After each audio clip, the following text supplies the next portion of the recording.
এখন ধরুন ঢাকার প্রতি তার নজর, যে ঢাকা একটা রাজধানী, ঢাকার থেকে সবাই কাজকর্ম পরিচালনা করবে এবং ঢাকার যে একটা কনস্টিটিউয়েন্সির হাতে থাকা মানে হচ্ছে তার সাপোর্টার, তার জানাজাতে অসম্ভব রকমের একটা লোক সমাগম হয়েছে, যেটা বাংলাদেশ ইতিহাস এবং মুসলিম বিশ্বের ইতিহাসও একটা বিরল ঘটনা।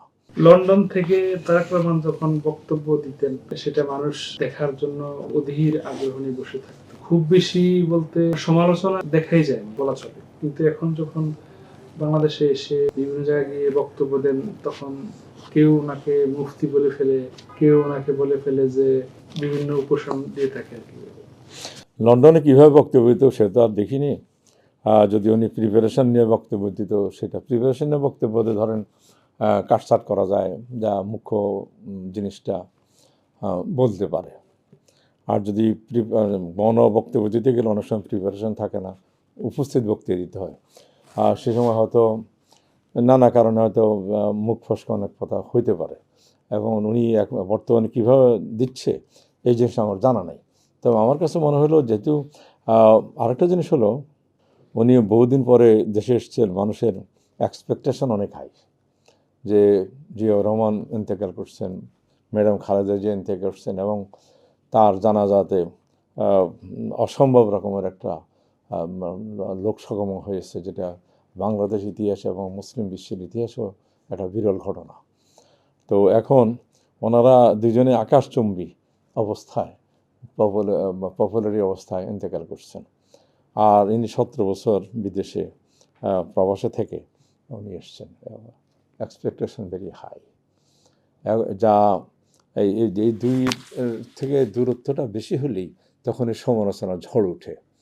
এখন দুই দিক থেকে আমাদেরকে চিন্তা করতে হবে, আমাদের এক্সপেকটেশনটাও একটু কমে আনতে হবে, আর ওনাকেও একটুখানি সতর্ক থাকতে হবে যে আসলে মানুষের মনে পুষতে হবে, মনে না পুষলে আমরা ভোট পাবো না। তারেক রহমান সহ বিএনপির নেতা কর্মীর বক্তব্য যদি আওয়ামী বয়ান হয়ে যায়, এটা কি আসলে ভোট কমার কোনো কারণ অথবা মানুষের কষ্ট পাওয়ার কোনো কারণ হতে পারে বলে আপনি মনে করেন কি? আমার মনে হয় দেশের অসুবিধাগুলো সবাই বলতে চাচ্ছে, এবং তারা পাওয়ারে আসলে যে যার মতো করে সার্ভিস দিবে।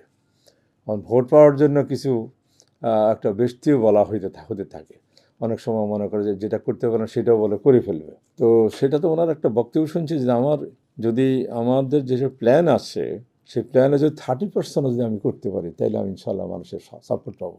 আমি এটা বিশ্বাস করি, যেসব প্ল্যান আছে 30% ওনারা যদি বাস্তবায়িত করতে পারে, সাধারণ মানুষের কল্যাণে কাজ করতে পারে, হ্যাঁ, তাহলে মনে হয় আমরা একটা জায়গায় যেতে পারবো ইনশাআল্লাহ।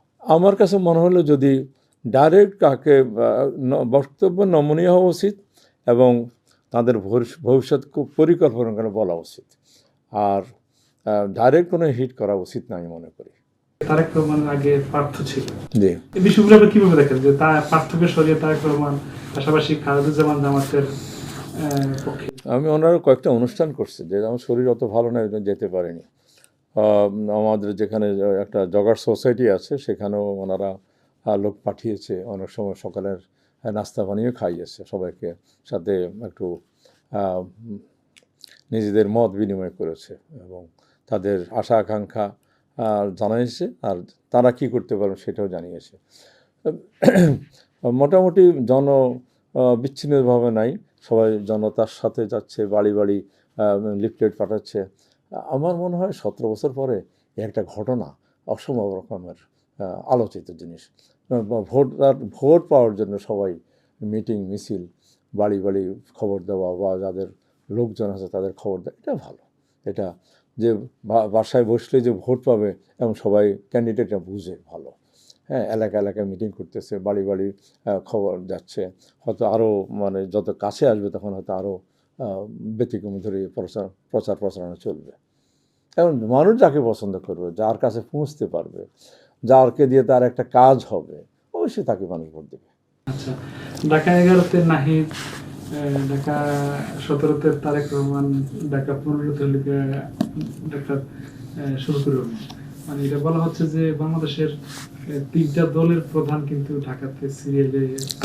আমি দোয়া করি সবাই হোক। মানে এটা কিভাবে দেখছেন সেটা চ্যালেঞ্জিং হচ্ছে কি এখন ধরুন ঢাকার প্রতি তার নজর, যে ঢাকা একটা রাজধানী, ঢাকার থেকে সবাই কাজকর্ম পরিচালনা করবে, এবং ঢাকার যে একটা কনস্টিটিউয়েন্সির হাতে থাকা মানে হচ্ছে তার সাপোর্টার, তার দলগত সাপোর্টার এবং এলাকাগত সাপোর্টার খুব দরকার। হ্যাঁ, কারণ যেমন তারেক রহমান সাহেব গুলশানে থাকে, উনি মনে করছে আমি এই এলাকায় দাঁড়ালাম, এই যে এলাকার লোকের সাথে উঠা বসা করতে হবে আমার, besides the chairman of the party, তাকে এই এলাকায় থাকতে হবে, এই এলাকায় মসজিদে যাবে, অন্তত বাজার হতে যাবে না কিন্তু মসজিদেও যাবে, তাই এই এলাকার লোকের সাথে উঠা বসা করা দরকার, সেই জন্য দাঁড়িয়েছে। ভালো, আলহামদুলিল্লাহ। তেমনি জামাতের লোক ডক্টর শফির ওনার কনস্টিটিউয়েন্সি সিলেট, কিন্তু উনি ভাবছেন না আমি ঢাকা থেকে দাঁড়াবো, উনি একটা পার্টির চিফ। আমি সবই পজিটিভ দেখি। কথা হলো ভোটাররা যদি মনে করে ওনাদের কাছে, ওনাদেরকে ভোট দিলে ওনারা আমাদের কাজটা করে, অবশ্যই ভোট পাবে। ঢাকা শফিকুর রহমান তো আসলে রাজনীতিবিদ না, মানে একজন দলের প্রধান বটে, মানে মাঠ পর্যায়ে যে রাজনীতিটা করা দরকার যেটা আমরা দেখে আসছি সেটা না। তো সেক্ষেত্রে উনি একজন দলের প্রধান, আর ঢাকা 15টা গুরুত্বপূর্ণ আসন, তার প্রার্থিতা নিয়ে বা নির্বাচনের পাশ নিয়ে আপনার মন্তব্য কি? আমি মনে করি ডাক্তার মানুষ, লেখাপড়া আছে, একটা পার্টির হেড, আমি আশাবাদী উনি জিতে আসতে পারেন। আচ্ছা, আপনার কি মানে অনেকে তো বলে যে ঢাকা শফিকুর রহমান বাংলাদেশের নতুন প্রধানমন্ত্রী হতে যাচ্ছে। একটা তো ভোট যে বেশি পাবে, যার যার ক্যান্ডিডেট মানে সংসদে বেশি যাবে সেই প্রধানমন্ত্রী হবে, এটা তো আমরা বলতে পারি না। ওনার যদি মানে 150 বেশি সিট পায় তাহলে উনি প্রধানমন্ত্রী হবে, আর 150 সিট কম পাইলে উনি বিরোধী দলে থাকবে। এখন তার অন্যরা নেই, সহজ ব্যাপার। ভোটের মাধ্যমে বিজয়ী হওয়ার ব্যাপারটা, হ্যাঁ, ভোটের মাধ্যমে বিজয় ব্যাপারটা মানে উনি সম্ভাবনা আছে ওনার আসার, যেহেতু উনি পার্টি চিফ, উনি আর আমি জামাতে আমির হিসেবে ওনার আলাদা একটা ইমেজ আছে, হতে পারে। ঢাকাতে যে আসনটা নিয়ে একটু বেশি মানুষ হাসাহাসি করে আবার কান্নাকাটিও করে, যেহেতু অতি জনপ্রিয় একজন প্রার্থী ছাত্রনেতা সেখানে খুন হয়েছে, হত্যার শিকার হয়েছে। ঢাকা 8 যে মির্জা আব্বাসকে নিয়ে মানুষ অনেক হাসাহাসি করে, আবার এখন নাসিরউদ্দিন পাটোয়ারিকে নিয়ে আরো বেশি হাসাহাসি করে, আবার কেউ কেউ ওটাকে ক্ষোভ প্রকাশ করে। একটু যদি বলতেন আপনার opinion। আর মির্জা আব্বাস ওনার এই কনস্টিটিউয়েন্সিতে উনি সারা জীবন, উনি ওনার ওয়াইফ এই এলাকার স্থানীয় নেতা বলতেই পারেন, যেখানে না ছিল। ওনার ওয়াইফও ধরেন মেয়রের জন্য দাঁড়িয়েছিলেন, আর উনি এলাকায় মানুষ হয়েছেন। ওনার একটা আধিপত্য থাকতে পারে, আগে হইতে বা সবার সাথে গণসংযোগ থাকে। আবার নতুন যে নেতা যিনি নাসিরউদ্দিন পাটোয়ারি, উনি আবার এই এলাকা চুজ করছে, যেহেতু হাদি সাহেব মারা গেছে। দুজনে লড়াই হবে, সাধারণ মানুষ যাকে পছন্দ করে তাকেই ভোট পাবে এখানে, এছাড়া তো কিছু নাই।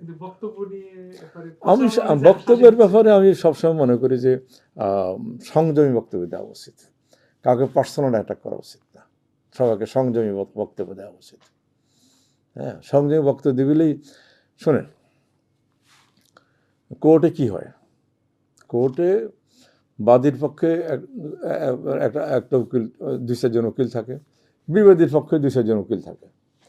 কিন্তু যখন কোর্টের সমস্ত তাদের প্রসিডিং শেষ হয়, আর্গুমেন্ট শেষ হয়, কোর্টের বাইরে সবাই হ্যান্ডশেক করে, সবাই একখানে বসেই নাস্তা খায়, একখানে পাশাপাশি রুমে বসে কথাবার্তা বলে।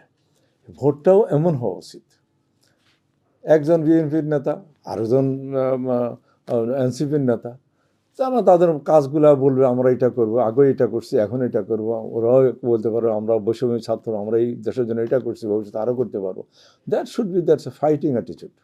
এখন আপনি যদি বলেন যে উনি একটা পার্সোনাল জিনিস নিয়ে যদি ভাবেন তাহলে তো হবে না, তাই না? বক্তব্য বিষয়, হ্যাঁ, আমার কাছে মনে হয় সবাইকে সংযমী হওয়া উচিত, এটাই আমার জিনিসটা। At the end of the day সবাই এলাকায় থাকবে, ইভেন আপনার সংসদে গেলেও এখন দেখা হবে, তো পার্সোনাল কাদা ছোড়াছড়ি করা উচিত না।